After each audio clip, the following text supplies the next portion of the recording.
வீடியோவில் நம்ம என்ன பார்க்க போறோம்னா, கடகராசிக்காரர்களுக்கு மே 2026 எத்தகைய ஒரு மாதமாக பலாபலன்கள் நிறைந்த ஒரு மாதமாக இருக்க போகுதுன்னு பார்க்க போறோம்.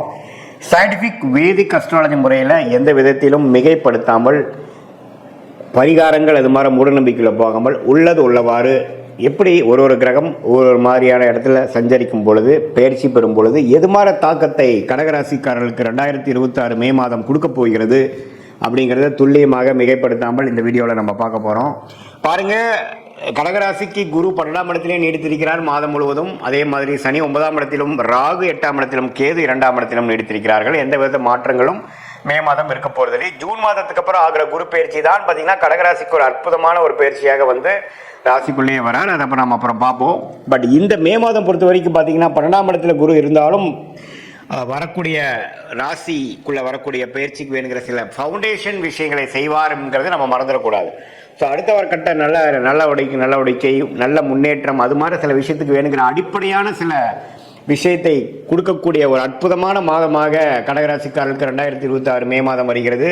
குறிப்பாக சொல்ல போனால் முதல் 2 வாரம் வந்து ஃபர்ஸ்ட் ஆஃப் மே மாதம் வந்து செவ்வாய்கிற ராஜயோகாதிபதி சனியோடு சேர்ந்துருக்கிறது கொஞ்சம் தவறு.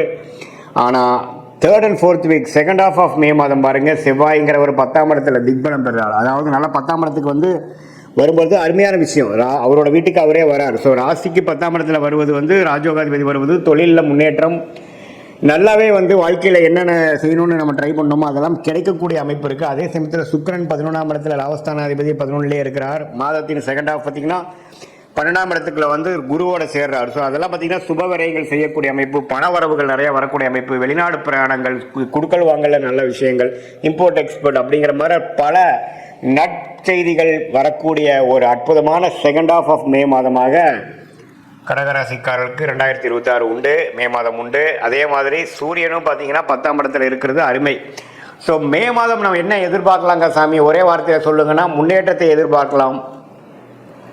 தொழிலில் மேன்மை, வேலையில் முன்னேற்றம், ப்ரொமோஷன் எதிர்பார்க்குறவங்களுக்கு கிடைக்கும். அதே சமயத்தில் நல்ல ஒரு அபிவிருத்தி, நல்ல சேஞ்சு, ஒரு ஜாப்லேருந்து இன்னொரு ஜாப் மாறுறது, மாணவர்களுக்கு நல்ல ஒரு ஃபோக்கஸ், நல்ல ஒரு ரிசல்ட்ஸு. அதே சமயத்தில் விளையாட்டுத்துறையில் இருக்கிறவங்களுக்கு நல்ல ஒரு அமைப்பு, மருத்துவத்துறையில் இருக்கிறவங்களுக்கு நல்ல பெனிஃபிட்ஸு, ரெகக்னிஷனு, மீடியா துறையில் இருக்கிறவங்களுக்கு நல்ல அமைப்பு, வெளிநாடு தொடர்பு இருக்கிறவங்களுக்கு நல்ல ஒரு கான்ட்ராக்ட், நல்ல ஒரு ப்ராஜெக்ட். அது மாதிரி கடகராசிக்காரர்களுக்கு இதுவரைக்கும் ராகு 8ல இருந்து கேது 2ல இருந்து ஒரு மாதிரி அப்ஸ் அண்ட் டவுன்ஸ் போயிட்டு இருந்து, குறிப்பாக ஃபர்ஸ்ட் ஹாஃபுமே பார்த்தீங்கன்னா ராஜயோகாதிபதி செவ்வாய் 9ஆம் இடத்துல இருந்து அப்பா விஷயங்கள், பூர்வீக விஷயத்தில் சில பாதிப்புகளை கொடுத்துட்டு இருந்தது. மே செகண்ட் வீக்ல இருந்து பார்த்தீங்கன்னா நல்ல மாற்றங்களை கொடுத்து அடுத்த வரக்கூடிய குரு பயிற்சிக்கு ஒரு அற்புதமான ஃபவுண்டேஷன் பிளாட்ஃபார்மை கொடுக்கக்கூடிய ஒரு மாதமாக மே 2026 வருகிறதுங்கிறது நம்ம தெரிஞ்சுக்கணும். இது வந்து எல்லா டைம்லையும் பார்த்தீங்கன்னா குரு 12 இருந்து விரயங்களை கொடுக்குற மாதிரி இருந்தாலும் அது நல்ல விரயமாக, சுப விரயமாக, அது அசுப விரயமானு பார்க்கும் பொழுது இது மாதிரி கிரக அமைப்பு வரும் பொழுது நல்ல ஒரு விஷயத்துக்காக டக்குன்னு ஒரு இன்வெஸ்ட்மெண்ட் பண்ணி அது மூலமாக பெனிஃபிட்ஸ் பெறக்கூடிய ஒரு அற்புதமான ஒரு காலகட்டமாக கடகராசிக்காரர்களுக்கு வருது. அதனால் இதெல்லாம் கொஞ்சம் பார்த்து யூஸ் பண்ணிக்கணும். குறிப்பாக வந்து செகண்ட் ஆஃப் மே மாதம் நீங்கள் நல்ல அமைப்பு பண்ணிக்கணும்.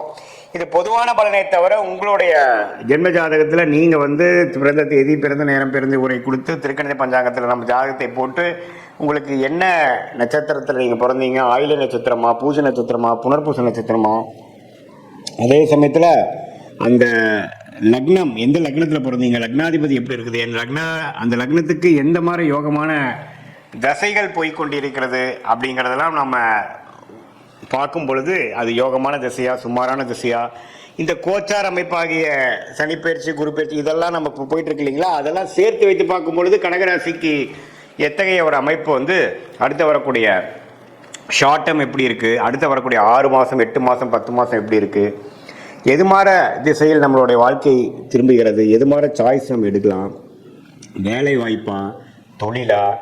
சில பேர்த்துக்குலாம் பார்த்தீங்கன்னா வேலைக்கு போகிறது தான் பெஸ்ட்டு, சில பேர்த்துக்கு பார்த்தீங்கன்னா தொழில் பண்ணுறது தான் நேச்சுரலாக நல்லா வரும். ஸோ எது மாதிரி அமைப்புகள் அவங்க இருக்காங்க, எந்த பாவம் வந்து வலுத்திருக்கு, எந்த மாதிரி விஷயங்கள் வந்து இருக்குது, திருமணம் வந்து காதல் திருமணமா அல்லது அரேஞ்ச் மேரேஜா, எது மாதிரி டைமில் நடக்கும், லேட் மேரேஜில் மாதிரி நடக்கிற மாதிரி அமைப்பு இருக்கா, அல்லது வந்து கொஞ்சம் ஏர்லியாகவே நடக்குமா. சில பேர்த்துக்குலாம் பார்த்தீங்கன்னா வெளிநாடு அமைப்புகள் நிறையா இருக்குது, சில பேர்த்துக்கு பார்த்தீங்கன்னா உள்நாட்டிலே ஜெயிக்கக்கூடிய அமைப்புகள் கண்டிப்பாக இருக்குது. ஸோ இதில் வந்து எது மாதிரி விஷயங்கள் அப்படிங்கிறத நீங்கள் பார்த்து அதுக்கு தகுந்த மாற சயின்டிஃபிக் வேதிக் அஸ்ட்ராலஜி முறையில் நீங்கள் எது மாதிரி அமைப்பை கொடுக்குதுங்கிறத பார்த்து நீங்கள் முடிவெடுக்கிற மாதிரி இருந்ததுன்னா ஒரு அற்புதமான ஒரு முடிவுகள்.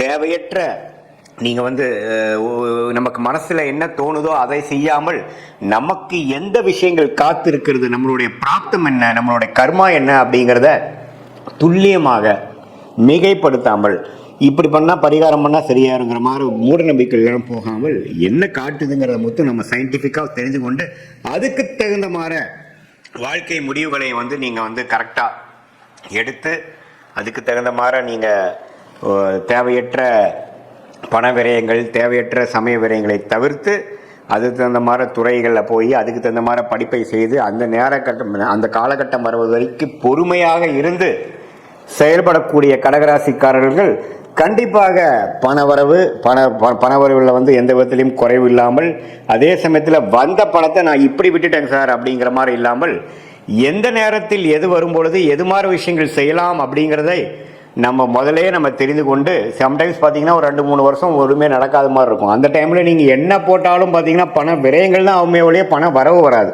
ஸோ அந்த நேரத்துலலாம் கொஞ்சம் அடக்கி வச்சுட்டு சில நேரத்தில் நீங்கள் நம்ம வேகமாக போனீங்கன்னா நல்லா நடக்கும். எந்த நேரங்கள் நமக்கு அருமையான நேரங்களை தெரிந்து கொண்டு அதுக்கு தகுந்த மாதிரி நம்மளுடைய லைஃப் சிச்சுவேஷனை அமைத்து கொண்டு நம்ம முயற்சிகளை பிளான் பண்ணோம்னா தேவையற்ற சமய விரயங்கள், தேவையற்ற பண விரயங்களை தவிர்த்து நம்மளுடைய வாழ்க்கையோட குறிக்கோள் என்ன, எது மாதிரி விஷயத்தை நம்ம நோக்கிறோம், எந்த மாதிரி ரிலேஷன்ஷிப் நமக்கு வேணும், எந்த மாதிரி ப்ரொஃபஷன் நமக்கு வேணும், எது மாதிரி ஃபினான்ஷியல் கோல் நமக்கு இருக்குங்கிறதெல்லாம் தெரிந்து, அதே சமயத்தில் நம்மளுடைய 12 பாவமும் நம்ம ஜாதகத்தில் குடும்பமாக இருந்தாலும் சரி, தனமாக இருந்தாலும் சரி, சொத்து விஷயமா இருந்தாலும் சரி, கடன், நோய், எதிரி, வம்பு வழக்காக இருந்தாலும் நம்ம ஜாதகத்தில் எப்படி காட்டுது, எந்த நேரத்தில் எது விஷயத்தில் நம்ம ஜாக்கிரதையாக இருக்கணும் அப்படிங்கிற விஷயத்தெல்லாம் நம்ம கவனமாக பார்த்து அதுக்கு தகுந்த மாதிரி நம்மளுடைய முன் எச்சரிக்கையோட, முன் யோசனையோட நம்மளுடைய வாழ்க்கை முயற்சிகளையும் வாழ்க்கை செயல்பாடுகளையும் நம்ம செய்யும் பொழுது என்னன்னா, எப்படி ஒரு கூகுள் மேப் ஒரு மனிதனுக்கு ஒரு இடத்த விட்டு ஒரு இடம் போகும்பொழுது அது எப்படி வழிகாட்டுகிறதோ, எவ்வளோ கிலோமீட்டர் போகணும், எந்த இடத்துல திரும்பணும், எந்த மாதிரி இடத்துல டிராஃபிக் அதிகமாக இருக்குங்கிற மாதிரி விஷயங்களை தெரிந்து அதுக்கு தகுந்த மாதிரி நம்ம ட்ரிப்பை பிளான் பண்ணி நம்ம போகும் இடத்த போய் சேர்றோமோ, அதே மாதிரி இந்திய வேத ஜோதிட அடிப்படையான சயின்டிஃபிக் வேதிக் அஸ்ட்ராலஜி முறையில் பார்த்தீங்கன்னா துல்லியமான நம்மளோட கர்மா பாத் என்ன அப்படின்னு தெரிஞ்சிட்டோம்னா அதுக்கு தகுந்த மாதிரி நம்மளுடைய ஆக்டிவிட்டீஸை அலைன் பண்ணிட்டோம்னா கண்டிப்பாக தேவையற்ற விரயங்களும் தேவையற்ற மன சங்கடங்களை அவாய்ட் பண்ணி தவிர்த்து வாழ்க்கையில் எளிதில் வெற்றி பெற முடியும் என்று சொல்ல விரும்புகிறேன். மீண்டும் மற்றொரு காணொளியில் சந்திப்போம். நன்றி, வணக்கம்.